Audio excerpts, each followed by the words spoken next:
Assalamualaikum warahmatullahi wabarakatuh. Perkenalkan, saya Herlinda Lestari dari Angkatan 1 Kelompok 3, peserta Latsar CPNS Pemerintah Provinsi Kepulauan Bangka Belitung tahun 2022. Dalam video kali ini saya akan membahas tentang analisis isu terkait upaya mewujudkan smart governance dengan perspektif manajemen dan smart ASN.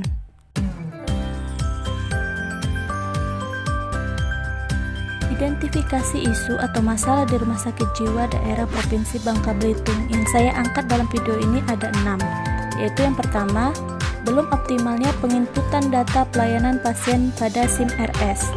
SIM-RS adalah sistem teknologi informasi komunikasi yang memproses dan mengintegrasikan seluruh alur proses pelayanan maupun manajemen rumah sakit dalam bentuk jaringan koordinasi, laporan, dan prosedur administrasi untuk memperoleh informasi secara tepat dan akurat, sehingga masyarakat dapat dengan mudah memperoleh informasi mengenai alur proses pelayanan.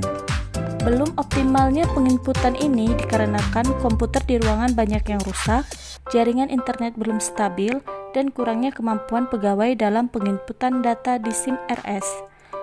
Dampak yang ditimbulkan yaitu proses pelayanan pada pasien lebih lambat, tidak terintegrasinya secara berkala informasi dan pengelolaan data mulai dari administrasi, perawatan kesehatan, pemeriksaan penunjang, inventaris, efisiensi staf, keuangan, dan pemanfaatan fasilitas di rumah sakit.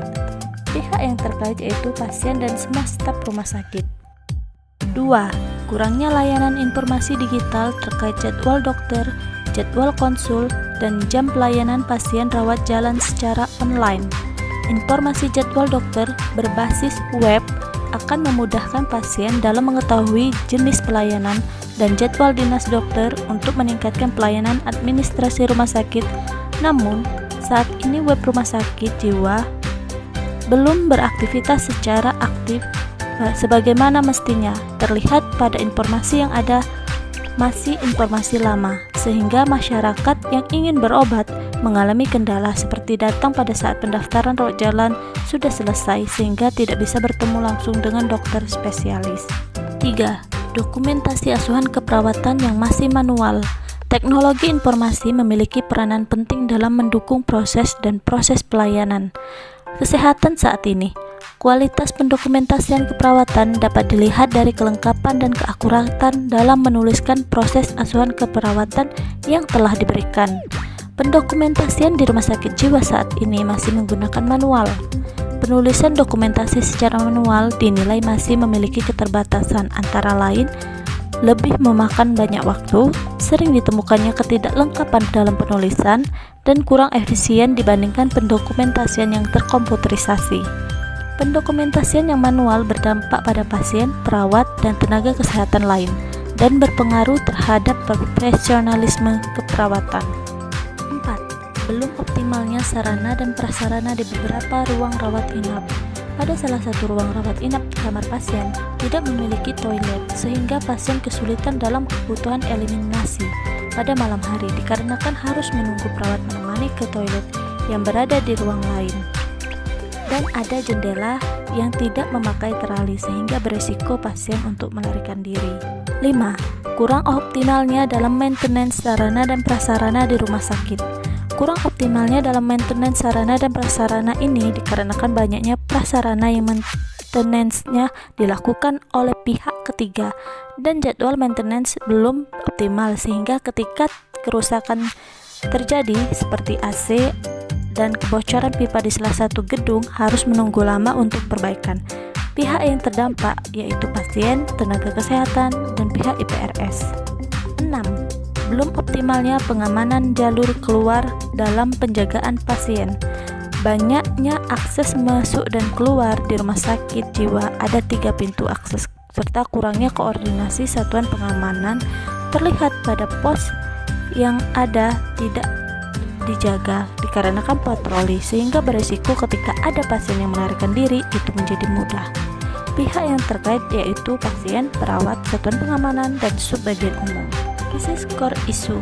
Dalam hal ini saya menggunakan teknik tapis yaitu USG, di mana U-nya yaitu urgency, S-nya yaitu seriously, dan G-nya yaitu growth. Dengan nilai-nilai yaitu 5 sangat kuat pengaruhnya, 4 kuat pengaruhnya, 3 sedang pengaruhnya, 2 rendah pengaruhnya, dan 1 sangat rendah pengaruhnya. Dalam hal ini isu yang saya angkat yaitu belum optimalnya penginputan data pelayanan pasien pada SIM-RS memiliki nilai 14, di mana U-nya 5, S-nya 5, dan G-nya 4. Sedangkan kurangnya layanan informasi digital terkait jadwal dokter dan jadwal konsul dan jam pelayanan pasien rawat jalan secara online itu memiliki nilai 13, di mana U-nya 5, S-nya 4, dan G-nya 4. Untuk dokumentasi asuhan keperawatan yang masih manual memiliki skor nilai 11, di mana U-nya 4, S-nya 4, G-nya 3. Belum optimalnya sarana dan prasarana di beberapa ruang rawat inap memiliki total skor 12, di mana U-nya adalah 5, S-nya 4, dan G-nya 3. Kurang optimalnya maintenance sarana dan prasarana di rumah sakit itu memiliki skor 9, di mana U-nya 3, S-nya 3, dan growth-nya 3. Belum optimalnya pengamanan jalur keluar dalam penjagaan pasien itu memiliki skor nilai 10, di mana U-nya 4, S-nya 3, dan G-nya 3. Maka dari hasil tersebut dapat saya simpulkan prioritasnya yang pertama yaitu belum optimalnya penginputan data pelayanan pasien pada SIM-RS, dan prioritas keduanya kurang optimalnya layanan informasi digital terkait jadwal dokter dan jadwal konsul dan jam pelayanan pasien rawat jalan secara online. Yang ketiganya yaitu belum optimalnya sarana dan prasarana di beberapa ruang rawat inap. Prioritas keempat yaitu dokumentasi asuhan keperawatan yang masih manual. Dan prioritas kelima belum optimalnya pengamanan jalur keluar dan dalam penjagaan pasien. Dan prioritas yang terakhir yaitu prioritas 6, kurang optimalnya dalam maintenance sarana dan prasarana di rumah sakit. Teknik analisis penyebab. Dalam hal ini saya menggunakan teknik diagram fishbone, di mana masalahnya yaitu belum optimalnya penginputan data pelayanan pasien pada SIM-RS. Pada teknik ini ada 4 poin yang menjadi titik dasar masalah penyebabnya, yaitu main, method, material, dan environment. Pada main, saya melihat adanya masalah yaitu penyebabnya kurangnya pengetahuan dan keterampilan SDM. Dan berikutnya kurangnya kesadaran SDM akan pentingnya digitalisasi. Sedangkan pada method, saya melihat belum atau kurang adanya diklat dan pelatihan untuk digitalisasi. Pada environment, saya melihat terbiasanya para SDM dengan menggunakan metode konvensional. Dan pada material, saya melihat masalahnya penyebabnya yaitu belum optimalnya fasilitas komputer untuk digitalisasi dan belum optimalnya layanan internet untuk digitalisasi. Gagasan saya dalam menyelesaikan core issue yaitu 1. Sosialisasi secara menyeluruh, tegas, dan jelas terkait jenis penginputan data pada SIM-RS serta menjelaskan dampak negatif apa saja yang ditimbulkan kepada semua staf Rumah Sakit Jiwa Daerah Provinsi Kepulauan Bangka Belitung. Yang kedua, melakukan kerjasama dengan pihak IT untuk pengembangan sistem di rumah sakit dengan mengadakan diklat atau pelatihan pada setiap pegawai.